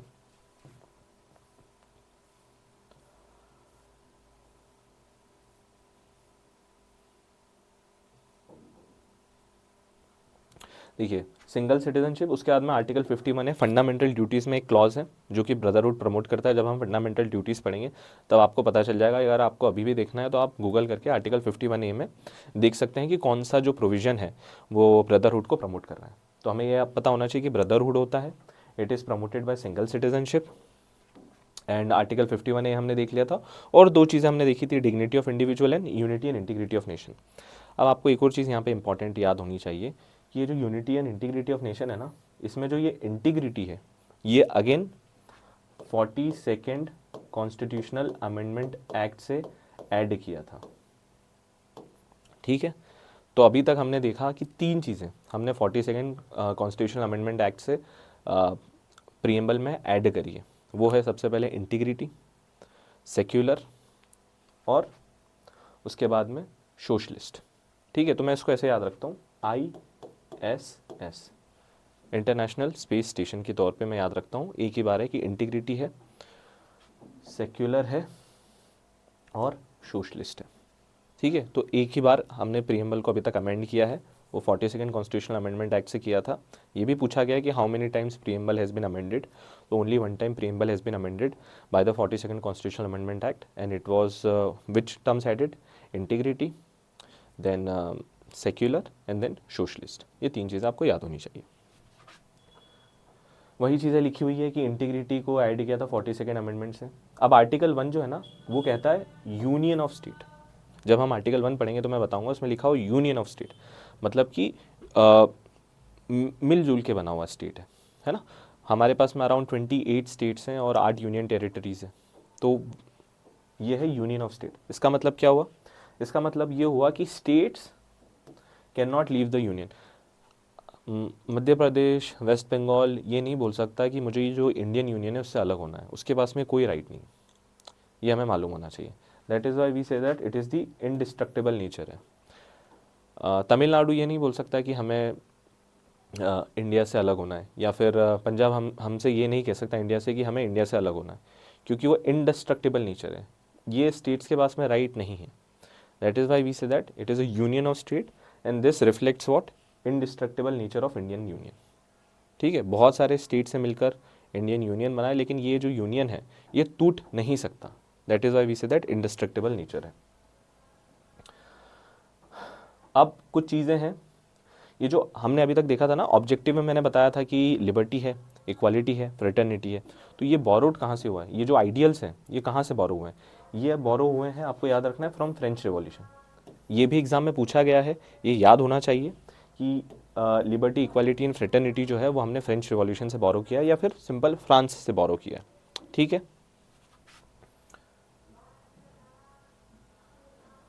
उसके बाद में जो फोर्थ लास्ट इंग्रेडिएंट जो था वो था डेट ऑफ अडॉप्शन। वो क्या था? 26 नवंबर 1949। ये मैं दिखाता हूँ आपको, इसमें लिखा होगा प्रीएम्बल में, इन our constituent assembly this 26th day of November 1949 do hereby adopt, enact and give to ourselves this constitution। ठीक है, तो इसका मतलब यही, हमने क्या किया, हमने अडॉप्ट किया है, हमने खुद को दिया है और हमने इनेक्ट किया है ये कॉन्स्टिट्यूशन को। तो फिर आप कहेंगे कि जो 26 जनवरी है रिपब्लिक डे, हम क्यों मनाते हैं? देखिए उस दिन है ना कॉन्स्टिट्यूशन इन्फोर्स हुआ था, उस दिन कॉन्स्टिट्यूशन लागू किया गया था, वो इन फोर्स आया था। हमने उसको फोर्स किया था, जैसे कि, और अभी हमने अडॉप्ट किया है, अडॉप्ट करने के बाद में फिर हमने उसको फोर्स किया है। अडॉप्ट करना जनरली इसका मतलब ये नहीं है कि वो कॉन्स्टिट्यूशन के सारे प्रोविजंस जो हैं वो फोर्स में आ गए हैं, वो इनेक्ट हो चुके हैं, वो वर्क करने लगे हैं, नहीं, वो हुआ था फिर 26 जनवरी 1950 से। तो हमने यहाँ पर अभी अडॉप्ट किया था, ये हमें मालूम होना चाहिए। ठीक है, हम आज़ाद तो 1947 में हो गए थे, लेकिन हमने अडॉप्ट कब, हमारा कॉन्स्टिट्यूशन बनकर तैयार कब हुआ था, 26 नवंबर 1949 को। ठीक है, इसीलिए हम इसको कॉन्स्टिट्यूशन डे भी बोलते हैं। तो ये हमारा फोर्थ इंग्रेडिएंट था, डेट ऑफ अडॉप्शन, जो आपको याद होना चाहिए, दैट डेट ऑफ अडॉप्शन जो हमें याद होना चाहिए, इट इज़ 26 नवंबर 1949 हमने अडॉप्ट किया था और हमने खुद को दिया था ये। अब एक बड़ा ही अच्छा क्वेश्चन था जो कि सुप्रीम कोर्ट के सामने आया था कि क्या प्रीएम्बल कॉन्स्टिट्यूशन का पार्ट है। जैसे मैंने स्टार्टिंग में भी आपको बताया था कि हमने पहले कॉन्स्टिट्यूशन को इनेक्ट किया, उसके बाद में फिर हमने प्रीएम्बल को अडॉप्ट किया था। तो ये सवाल आया था पहली बार कि क्या प्रीएम्बल कॉन्स्टिट्यूशन का पार्ट है या नहीं है। तो इसको हम 3 जजमेंट से समझेंगे। पहला बेरूबारी यूनियन जजमेंट है, फिर केशवानंद भारती केस है, और तीसरा जो है वो LIC इंडिया केस है। तो बेरूबारी यूनियन क्या कह रहा है। बेरूबारी यूनियन का जो केस था उसमें सुप्रीम कोर्ट ने क्या कहा था वो हम देख लेते हैं। उसमें उन्होंने कहा था कि प्रीएम्बल जो है वो कॉन्स्टिट्यूशन का पार्ट नहीं है। तो पहली चीज़ आपको ये याद होनी चाहिए, बेरूबारी यूनियन में सुप्रीम कोर्ट ने कहा था preamble is not a part of constitution. ठीक है, जो प्रीएम्बल है वो रिफ्लेक्ट करता है एम्स एंड इंटेंशंस। ठीक है, एम्स एंड इंटेंशंस किसके, ऑब्वियसली कॉन्स्टिट्यूशन के। लेकिन फिर कोर्ट ने ये भी कहा दैट अगर आर्टिकल, जो आर्टिकल्स है उसमें कोई भी शब्द अगर अनक्लियर है, या फिर उसका वेग मीनिंग है, मतलब मीनिंग उसका क्लियर नहीं है, या फिर उसके बहुत सारे मीनिंग्स हैं, तब फिर आप प्रीएम्बल की हेल्प ले सकते हो। उसको आप प्रीएम्बल सामने रखकर उन कॉन्स्टिट्यूशन के आर्टिकल्स को इंटरप्रेटेट कर सकते हो। मान लीजिए कि आर्टिकल 14 जो है वो राइट टू इक्वालिटी की बात कर रहा है, और उसमें मतलब जो कॉन्स्टिट्यूशन मेकर्स हैं या फिर जो लॉ मेकर्स हैं उनको लगा कि ये जो शब्द है ये थोड़ा सा इसके मल्टीपल मीनिंग्स हैं। तो फिर वो मल्टीपल मीनिंग्स को अगर आपको समझना है तो आप फिर प्रीएम्बल को सामने रखकर, जैसे हमने बताया था ना, सिविक इक्वालिटी, पॉलिटिकल इक्वालिटी और इकोनॉमिक इक्वालिटी, वो रख कर फिर आप उस कॉन्स्टिट्यूशन के आर्टिकल को इंटरप्रेटेट कर सकते हो। यहाँ पर भी सेम चीज़ कही है that the court also said that if the words of any article are unclear, पहली चीज़ अनक्लियर, और have more than one meaning, मतलब multiple meanings, then preamble can be used as a guide to understand the correct meaning. ठीक है, आप preamble को as a reference ले सकते हो, ये कहा है बेरूबारी यूनियन ने। तो क्या है बेरूबारी यूनियन ने कहा है, preamble is not a part of constitution. ये याद होना, बाकी दूसरी चीज़ आपको याद ना हो कोई दिक्कत नहीं है, आपको बस इतना याद होना चाहिए कि preamble is not a part of constitution, ये बेरूबारी यूनियन ने कहा है। अब फिर हम आते हैं केशवानंद भारती केस पर। केशवानंद भारती केस में ये जो जजमेंट था बेरूबारी यूनियन का, इसको बोला नहीं, इसको गलत ठहराया। उसको बोला नहीं, preamble is a part of constitution. पहले हमने क्या बोला बेरूबारी यूनियन में, preamble is not a part of constitution. फिर केशवानंद भारती केस में हमने बोला नहीं, सुप्रीम कोर्ट ने कहा कि नहीं, preamble is a part of constitution. तो ये हमें याद होना चाहिए। ठीक है, अर्लियर वर्डिक्ट को रिजेक्ट किया और कहा कि preamble is a part of constitution. और फिर सुप्रीम कोर्ट ने कहा, क्या कहा कि constitution must be understood and interpreted according to spirit and values of the preamble. जो वैल्यूज दी हुई है ना, जस्टिस दिया हुआ, लिबर्टी दिया हुआ है, डेमोक्रेटिक दिया हुआ है, फ्रेटर्निटी दिया हुआ है, उसके हिसाब से हमें कॉन्स्टिट्यूशन को इंटरप्रिटेट करना है, उसके हिसाब से हमें कॉन्स्टिट्यूशन को समझना है। ठीक है, तो फिलहाल में जो अगर मुझे याद रखना है तो yes, preamble is a part of constitution, है ना, ये आपको याद होना चाहिए। As of now preamble is a part of constitution. LIC India case आया, तो LIC इंडिया केस ने भी यही कहा था, अगेन उन्होंने हेल्ड किया कि यस, केशवानंद भारती केस में जो कहा गया था वो सही है, preamble is a part of constitution. तो आपको 3 चीज़ें याद होनी चाहिए। बेरूबारी यूनियन में क्या कहा, preamble is not a part. Kesavananda Bharati में क्या कहा, यस नहीं, प्रीएम्बल इज अ पार्ट। फिर LIC यूनियन केस में केशवानंद भारती केस को सही ठहराया और कहा yes, again they held that preamble is a part of the constitution. तो as of now what is the status, the status is preamble is a part of constitution. ये exam में आ रहा है तो कंफ्यूज मत होना, बच्चे कंफ्यूज होते हैं, मैं भी बहुत बार कंफ्यूज हुआ था, इसीलिए आपको याद रखना पड़ेगा। जो की चीज़ें हैं वो आप पहले याद रख लो। अब ये दिया हुआ है preamble is neither source of power to legislature nor prohibition upon the power of legislature. देखिए, जब पार्लियामेंट लॉ बना रहा है तो सोर्स क्या है? सोर्स इंडियन कॉन्स्टिट्यूशन के आर्टिकल्स हैं। जैसे कि रिजर्वेशन को इकोनॉमिक वीकर सेक्शन के लिए रिजर्वेशन लेके आए तो उसमें आर्टिकल 16 में चेंजेस किए गए थे, उसके बाद में फिर कॉन्स्टिट्यूशन को अमेंड किया गया था, है ना। तो जो सोर्स ऑफ पावर क्या है, वो कॉन्स्टिट्यूशन है। तो यहाँ पर ये कहना चाह रहे हैं कि प्रीएम्बल जो है सोर्स ऑफ पावर नहीं है, but at the same time prohibition भी नहीं है। जैसे कि जो लॉ मेकर्स हैं उनके लिए प्रोहिबिशन क्या है, कॉन्स्टिट्यूशन के आर्टिकल्स हैं। वो ऐसा नहीं कर सकते हैं कि, है ना, कॉन्स्टिट्यूशन में चेंज किए बिना वो इकोनॉमिक वीकर सेक्शन के लिए रिजर्वेशन लेके आ जाते हैं, ऐसा नहीं किया जा सकता था। तो जो सोर्स ऑफ प्रोहिबिशन है वो कॉन्स्टिट्यूशन है, सोर्स ऑफ पावर भी कॉन्स्टिट्यूशन है, लेकिन प्रीएम्बल ना तो सोर्स ऑफ पावर है ना ही सोर्स ऑफ प्रोहिबिशन है, ये हमें पता होना चाहिए, ठीक है। उसके बाद में it is non justiciable. Non justiciable का मतलब देखो, आने वाले समय में भी हमको यूज़ करना है non justiciable. It means that it is not enforceable in the court of law. अगर प्रीएम्बल की कुछ चीज़ें वायलेट हुई है, प्रीएम्बल में जो भी चीज़ें दी हुई है, प्रीएम्बल की वैल्यूज़ वायलेट हुई है, तो you can not go to the court by saying that कि यार मेरे प्रीएम्बल के जो भी वैल्यूज़ दिए हुए थे वो वायलेट हो गए। That is why it is non justiciable, that it means that are not enforceable in the court of law. तो फिर जस्टिसिएबल क्या है? फंडामेंटल राइट्स है। अगर आपका आर्टिकल 14 वायलेट हुआ है, अगर आपका आर्टिकल 15 वायलेट हुआ है, ठीक है, अगर आपका freedom of religion article 25 violate हुआ है, तो वो जस्टिसेबल है। Then you can move to the court by saying that ये this was violation of my particular right और माई पर्टिकुलर फ्रीडम, ठीक है, तो वो जस्टिसेबल है, then it is enforceable by the court. But preamble is non justiciable and that is why it is not enforceable in the court of law. ये आपको याद होना चाहिए। अब प्रीएम्बल अमेंड किया जा सकता है कि, ये भी सवाल आया था। अभी तक हमने देख लिया है कि प्रीएम्बल को एक ही बार अमेंड किया है, 42nd कॉन्स्टिट्यूशनल अमेंडमेंट एक्ट 1976 से, है ना। तो इसका मतलब क्या हुआ? Yes, preamble can be amended.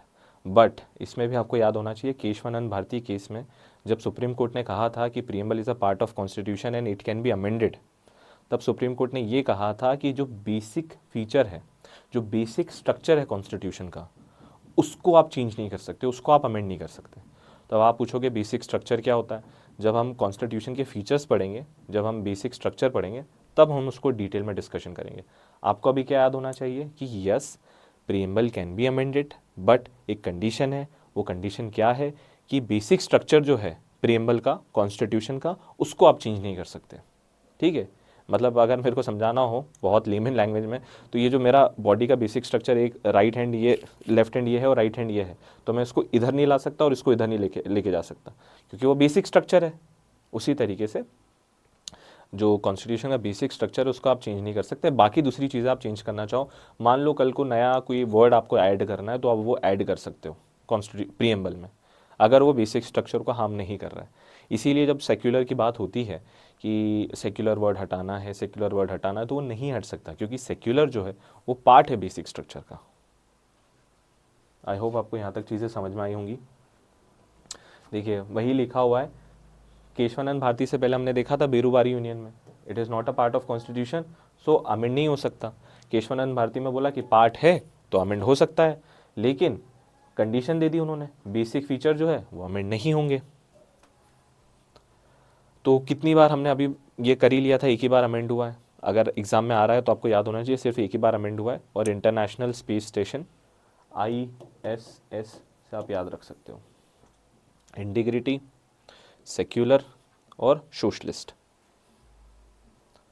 अब ये हमने हमारा प्रीएम्बल कंप्लीट कर लिया है। अब आप एक काम कीजिएगा, ये लेक्चर को वापस देख लेना, PDF पढ़ लेना और एक्टिव रिकॉलिंग करना। ये लेक्चर में जो भी मैंने चीज़ें बताई हैं, एक शाम में या रात में बैठना, एक कॉपी पेन लेना और उसको फिर जो जो आपको याद आ रहा है वो लिखना, कोशिश करना रिकॉल करने की, आपको क्या क्या चीज़ें याद आ रही। एक वर्ड याद आ रहा है, एक ही वर्ड लिखना, लेकिन लिखना ज़रूर। इससे बहुत आपका ब्रेन जो है वो एक्सरसाइज होगा। एक्टिव रिकॉलिंग से मेमोरी जो फैक्ट्स हैं वो फैच करने की कोशिश करेगा, तो ये लॉन्ग टर्म में आपको चीज़ें याद रहेंगी। अगर आप पैसिव लर्निंग करोगे तो फिर उसका कोई फ़ायदा नहीं है, 2 या 3 दिन बाद आप भूल जाओगे। एक्टिव रिकॉलिंग करोगे आप तो आपको बहुत हेल्प मिलेगा। तो अब हम PYQs अगर देख ले तो ज़्यादा सही रहेगा। क्या क्वेश्चन है इसमें, आप पॉज कर लेना, उसको पढ़ लेना, उसके बाद में आप इसके जो आंसर्स हैं वो कमेंट सेक्शन में डाल देना, आपको कौन कौन से क्या लग रहे हैं, ठीक है।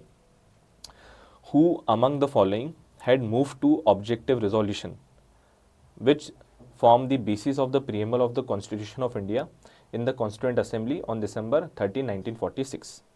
किसने मूव किया था ऑब्जेक्टिव रिजोल्यूशन को?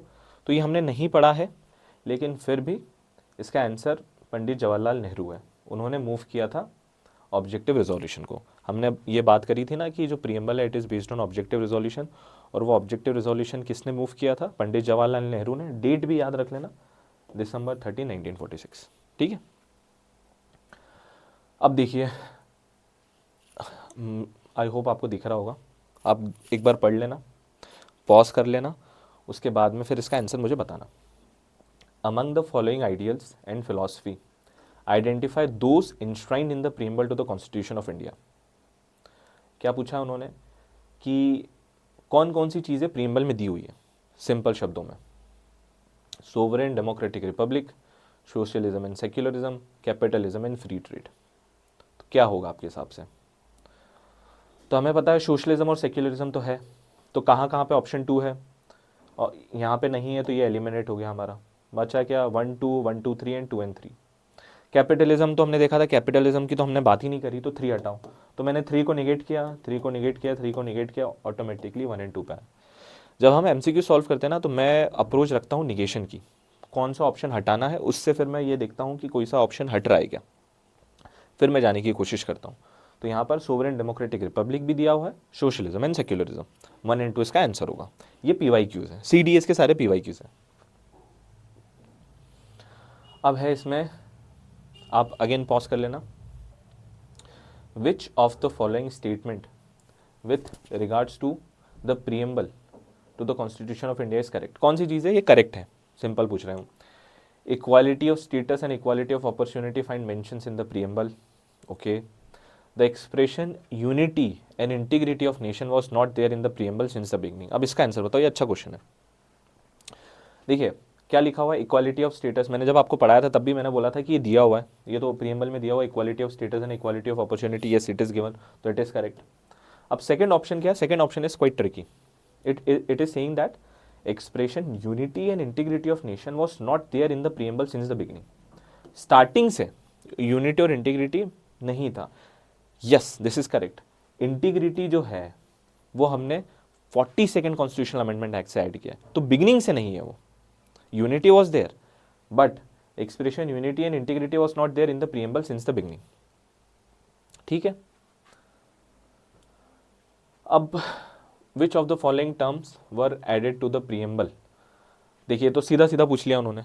अब मेरे को अगर याद होता ISS, तो ये मैं तो पढ़ता भी नहीं इसको। फ्रेटर्निटी मैंने हटाया, ऑप्शन 4 मैंने हटाया, ऑप्शन 4 हटाया, ऑप्शन 4 हटाया मैंने, 1 एंड 2 तो सही है, और इंटीग्रिटी मुझे पता था एक ही आई वाला शब्द है, तो ये हो गया 1 2 3। उसके बाद में the preamble is useful in constitutional interpretation because it uses value loaded words, contains the real objective and philosophy of constitution makers, it is a source of power and limitation, gives an exhaustive list of basic features of the constitution। पढ़ लेना आप। value loaded word पता नहीं क्या कहना चाह रहा है। contains the real objective and philosophy हो सकता है, ठीक है। it is a source मैंने बताया था कि it is neither a source nor a limitation, तो ये तो हटा दो। एग्जॉस्टिव लिस्ट, बेसिक फीचर की तो हमने बात ही नहीं करी है। तो अगर मैं इसके बारे में श्योर नहीं भी होता, निगेट करके मैंने इन तीनों को रिजेक्ट करके ऑप्शन 2 पे मैं आ जाता। हमें पता ही है ऑब्जेक्टिव्स भी दिए हुए हैं और फिलॉसफी भी दी हुई है। ऑब्जेक्टिव्स हमने देख लिए थे क्या थे, और फिलॉसफी भी हमने देख ली थी क्या थी, तो इसका ऑप्शन ये होगा। नेक्स्ट है विच of the following statement are correct regarding the preamble of Indian Constitution?